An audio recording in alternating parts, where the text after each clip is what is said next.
नमस्कार, मैं दिव्या स्वागत करती हूँ दिव्य भारत में। आज हम एक ऐसे कानून के बारे में जानेंगे जिसने हमारे जीने की आजादी तक छीन ली थी। मार्च का महीना है। हुकूमत के अनुसार कैलेंडर में वर्ष 1919 है। भूमंडल को अभी अभी विश्व युद्ध से विराम मिला। इस युद्ध में लगभग 13 लाख भारतीय सैनिकों को भेजा गया, जिसमें से 74,000 मारे गए। ग्रामीण क्षेत्रों में बड़े पैमाने पर भर्ती होने से कृषि प्रभावित हुई। विश्व के कई देशों में 19वीं शताब्दी के अंत तक राष्ट्रवाद की भावना तेजी से बढ़ रही थी।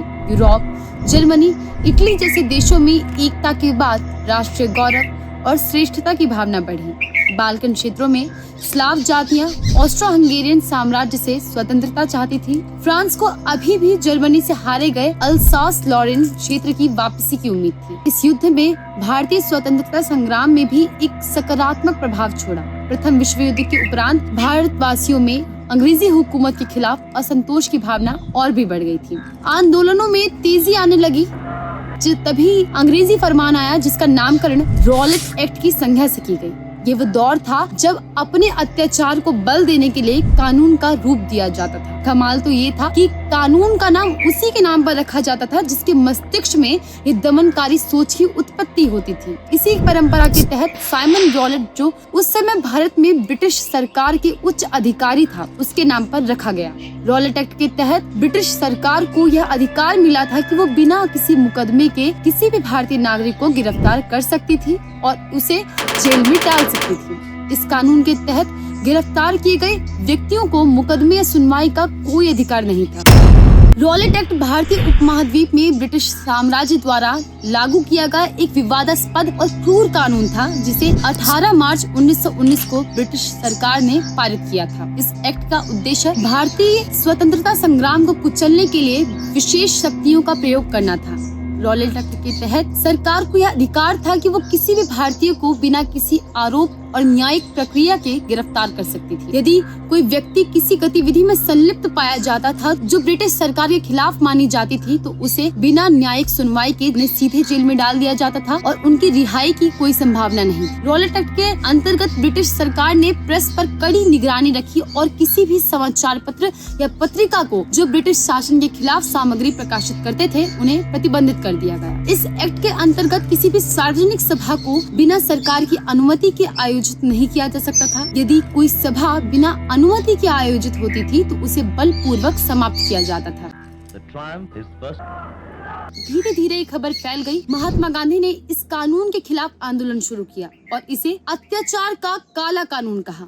महात्मा गांधी ने रॉलेट एक्ट का विरोध करने के लिए देश भर में अहिंसक विरोध और हड़तालों का आह्वान किया। उन्होंने इसे भारतीयों की स्वतंत्रता के खिलाफ एक कड़ी कार्यवाही माना और इसके खिलाफ लोगों को जागरूक किया।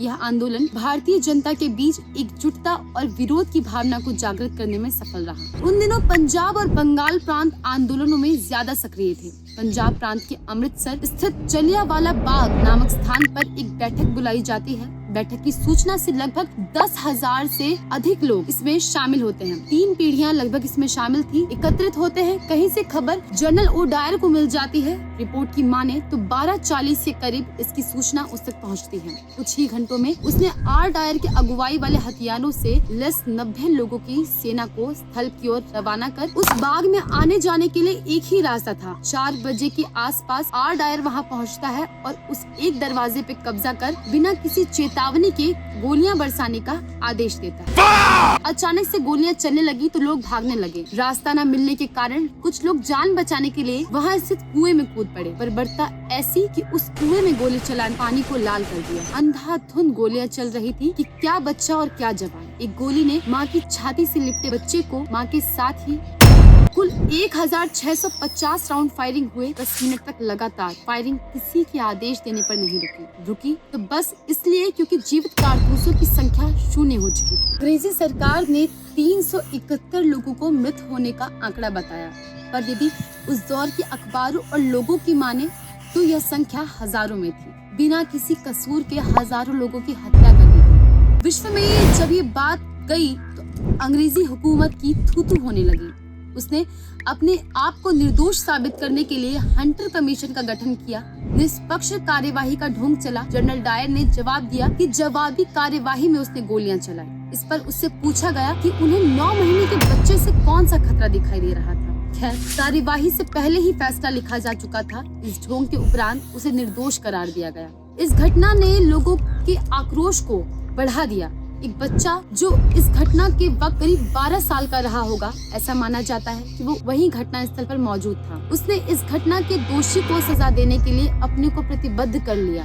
समय का पहिया चलता रहा और उसके इरादे मजबूत होते गए और फिर 21 साल बाद 13 मार्च 1940 को लंदन में एक जब सभा को संबोधित करते हुए जनरल डायर ने अपने शब्दों से उस घटना को याद किया और बोला कि मौका मिलने पर वो पुनः इसी घटना को अंजाम दे सकता है। तभी सभा में बैठे एक व्यक्ति ने अपने किताब में छिपाए बंदूक से उसके शब्दों में पूर्ण विराम लगा। 21 साल के इंतजार के बाद बदला पूरा हुआ और हेडलाइन बनी, सरदार उधम सिंह ने लंदन के कैक्सटन हॉल में एक बैठक के दौरान माइकल ओ डायर की सफलतापूर्वक हत्या कर। यह कृत्य ब्रिटिश शासन के खिलाफ एक प्रभावी प्रत्युत्तर था। उधम सिंह जी पर मुकदमा चलाया गया व उन्हें मौत की सजा सुनाई गई और लंदन के पैटन विले जेल में फांसी दे दी गई। इस घटना के 106 साल बाद भी अंग्रेजी हुकूमत ने आज तक उस नरसंहार के लिए माफी तक नहीं मांगी। मिलते हैं आपसे फिर नई जानकारी के साथ, तब तक के लिए धन्यवाद।